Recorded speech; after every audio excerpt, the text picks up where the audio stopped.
दोस्तों, अब हम चांद तक पहुंच चुके हैं, मंगल ग्रह पर रोवर चला चुके हैं, समुद्र की गहराइयों में उतर चुके हैं और अब आर्टिफिशियल इंटेलिजेंस जैसी तकनीकें भी बना चुके हैं। तो क्या अब पृथ्वी पर कुछ ऐसा भी बचा है जिसे इंसान नहीं जानता हो? तो अगर इस सवाल का जवाब आपका नहीं है तो यह वीडियो आपकी सोच बदल देगा। नमस्कार, आप देख रहे हैं दे टीवी और मैं हूँ दीप्ति। दोस्तों, वैज्ञानिकों का मानना है कि हमारी धरती पर आज भी लाखों ऐसी प्रजातियां मौजूद हैं जिन्हें इंसान ने कभी देखा तक नहीं। हो सकता है कि वे किसी घने जंगल में हो, किसी ऊंचे हिमालयी पहाड़ पर हो, या फिर समुद्र की हजारों मीटर गहराई में हो, या फिर ये भी हो सकता है कि वो इतनी छोटी हो कि आज तक हमारी नजर ही न पहुंची हो।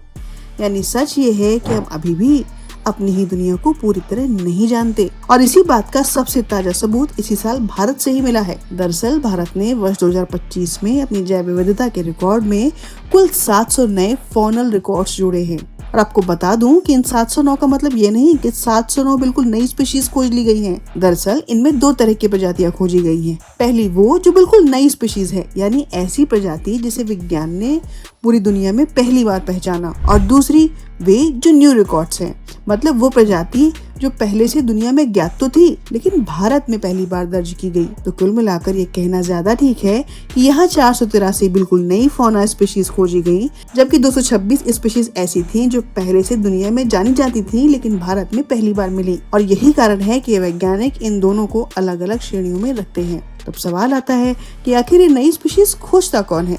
क्या कोई जंगल में घूमते घूमते इन्हें खोज लेता है? तो असल में ऐसा नहीं होता। भारत में इस काम के लिए विशेष वैज्ञानिक संस्थाएं हैं। यदि बात जानवरों की हो तो जियोलॉजिकल सर्वे ऑफ इंडिया यानी ZSI, और यदि बात पौधों की हो यह काम करता है बोटेनिकल सर्वे ऑफ इंडिया यानी BSI। और इन संस्थाओं के वैज्ञानिक महीनों तक जंगलों, पहाड़ों, नदियों, रेगिस्तानों और समुद्रों में सर्वे करते हैं।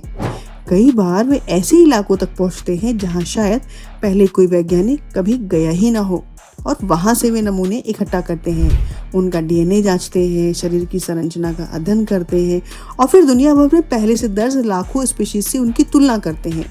और जब पूरी तरह यह साबित हो जाता है कि यह जीव पहले कभी दर्ज नहीं हुआ, तब जाकर उसे नई स्पीशीज माना जाता है। लेकिन फिर एक सवाल कि इन स्पीशीज का नाम कौन रखता है? क्या जिसने खोजा है वही नाम रख देता है? तो इसका उत्तर है हाँ, लेकिन कुछ नियमों के साथ। दरअसल जिस वैज्ञानिक या वैज्ञानिकों की टीम ने उस स्पीशीज की खोज की होती है, उन्हें उसका वैज्ञानिक नाम प्रस्तावित करने का अधिकार मिलता है। लेकिन यह नाम मन मर्जी से नहीं रखा जा सकता। इसके लिए कुछ अंतर्राष्ट्रीय नियम भी होते हैं, जैसे जानवरों के लिए international code of zoological nomenclature यानी ICZN, और पौधों के लिए इंटरनेशनल कोड ऑफ नॉमेनक्लेचर यानी ICN के नियमों का पालन करना पड़ता है। नाम किसी भी स्थान पर रखा जा सकता है, किसी विशेष गुण पर रखा जा सकता है, या कभी कभी उस वैज्ञानिक के सम्मान में भी रखा जाता है जिसने उसे खोजने में महत्वपूर्ण योगदान दिया हो। जैसे भारत में हाल ही में खोजे गए हिमालयी चमगादड़ का नाम मायोटिस हिमालिकस रखा गया। इसमें हिमालिकस उसके हिमालय से जुड़े होने को दर्शाता है। और अब सबसे बड़ा सवाल कि आखिर इतनी मेहनत करके नई स्पीशीज खोजने की जरूरत ही क्या है? इससे क्या फायदा? दरअसल एक नई स्पीशीज केवल एक नया जीव नहीं होती, वह प्रकृति की एक बिल्कुल नई जैसी किताब होती है जिसका एक नया पन्ना पहली बार खुलता है।